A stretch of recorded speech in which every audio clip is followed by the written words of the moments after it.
السلام عليكم ورحمة الله وبركاته. بسم الله الرحمن الرحيم. الدرس الرابع القلقلة.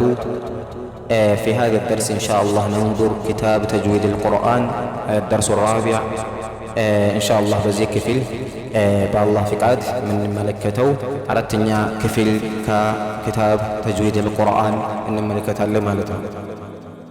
الدرس الرابع أردتني كفل القلقلة قلقلة مالت من مالتنا زار إن شاء الله من نايو إيه النو مالتنا قلقلة مالت من مالتنا يا قلقلة في الوجم إنما الناتو يميل النايا لما مالتنا بارك الله فيكم. بمجمع أحرف القلقلة انجدي ولا السؤال مقبات بفيت إن شاء الله. هي كتاب انجدي أتشهر القوة تجويد كتاب وجنن وانا نقول وجنن يعني لجماروت ما تشوفوني تا يسكم مالتنا.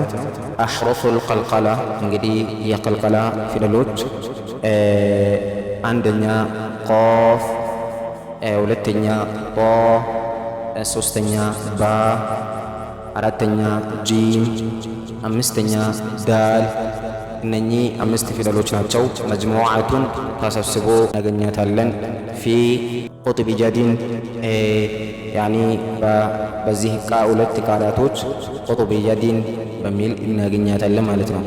ቁጥብ ጀዲን የሚል ቃል ከያዛችሁ ያ ቀልቀላ ፊደሎች አምስቶቹን ይዛችኋል። ቁጥቢ ስንል ያኒ ከቃፍ ጣ ባ ጂም ዳል ማለት ነው በአንድ ላይ ያኒ ቀለል በሆነ እኛ ውሳኔውና ያለን አሁን ፊደሎችን እንካወቅ ነው። حكم هذه الأحرف እንግዲህ የዚህ ፊደሎች ውሳኔ ምንድነው? تقلقل عندما تكون ساكنة ድምጻችን ያኒ ከማውጫው ከሚወጣው ቦታ ቃፍም ከሆነ ጣም ከሆነ ባም ከሆነ ጂምም ከሆነ ዳልም ከሆነ تقلقل ማለት ያኒ ቀልቀላ እናደርጋታለን። ما معنى القلقلة? ቀልቀላ ማለት ምን ማለት ነው? እነኚህ ፊደሎችንም በመናነብበት ጊዜ ያኒ ከማውጫቸው ማውጫ ነክተን መመለስ ማለት ነው። ድምጻችን ኢጥራብ በሚሆንበት ጊዜ ተመልሶ የሚመጣበት ጊዜ መቼ ነው ደግሞ እነኚህ ፊደሎች ቀልቀላ የምናደርገው? عندما ተኩኑ በሚሆኑበት ጊዜ ሳከነተን ሱኩን በያዙ ጊዜ ብቻ ነው። እነኚህ ፊደሎችን ሱኩን ያኒ ሆኖ ካገኘናቸው مثلا እዚህ ጋር ቆጦቢ ስንል ጧ ሱኩን ነው። ቆጥ ብለን እንደዚህ ዝም አድርገን ያኒ ጧ ማውጫው ጫፍ ምላሳችንና ያኒ ጫፍ ምላሳችን ከላይኛው ላንቃችን ጋር በማገናኘት ነው።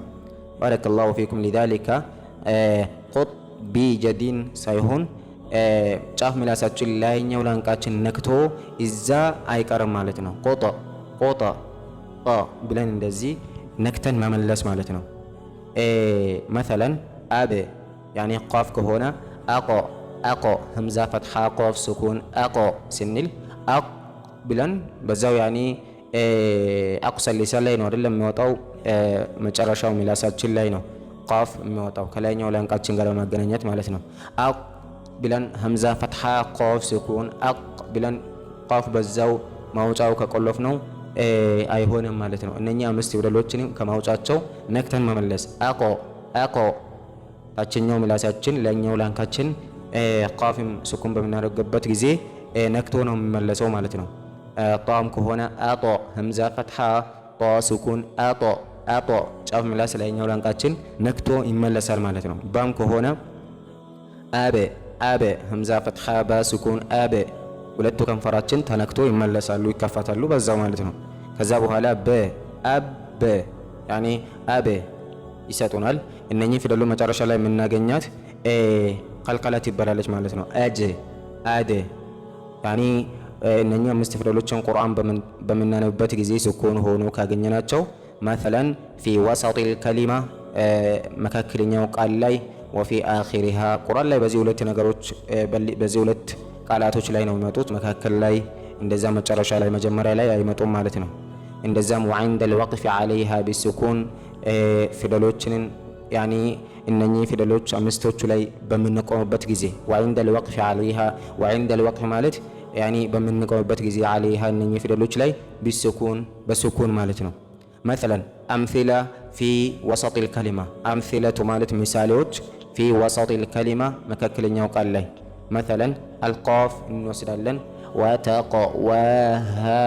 وتقواها يعني ቃፍ መካከለኛ في وسط الكلمة ቀልቀላ በሁለት ትከፈላለች يعني መካከለኛው ቃል ላይ ስትመጣ ወቀልቀላ ሰጊራ ትባላለች። መጨረሻ ላይ ደግሞ ቀልቀላ ኩብራ ነው። لذلك وتقواها ብለን ቃፍ በዛው ሱኩን አድርገን ያኔ ቀጥ አድርገን መኽረጁን አንዘጋ ማለት ነው። ወተቀ ይሄ ነው ማለት ነው ቀልቀላ ማለት። ጣም ከወሰድነው